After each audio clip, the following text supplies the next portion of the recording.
In today's video, I'm going to teach you how to see workloads in Asana. Understanding workloads is critical for managing your team's capacity and ensuring that projects are running smoothly. Let's dive into how we can effortlessly access this feature in Asana. To begin, you'll want to navigate to the project for which you wish to create a workflow view. Open the specific project within Asana by clicking on it from your project list. Once you're in the project, take a look at the top of the screen, where you'll see several tabs laid out for different views. These views help you in visualizing data in a manner that suits the way you work best. Now, we're going to introduce a new view to this setup.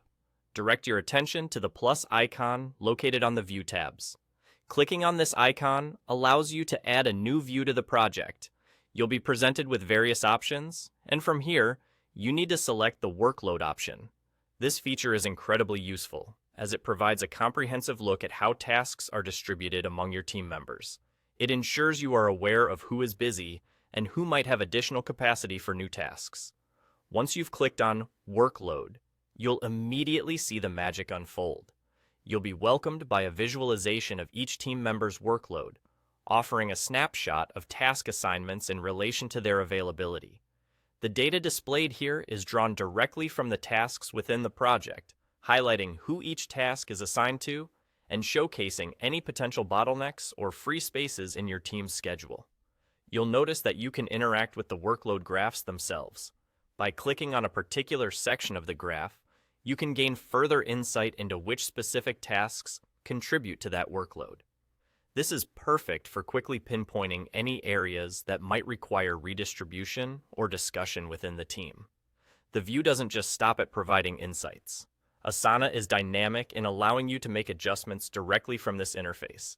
You have the flexibility to drag and adjust timelines right there on the workload chart. This means moving tasks to different dates, changing their impact on workloads, and overall, structuring the workload to better fit realities and deadlines. An important aspect to remember is that any changes you make in the workload view will automatically reflect in the main list view. This seamless integration ensures that everyone on the project has a unified understanding of what's happening, regardless of which view they personally prefer to work from. And just like that, you're all set. You've now grasped how to see and manage workloads within Asana, empowering you to optimize your team's performance and project timelines efficiently. Thanks for watching, and see you next time.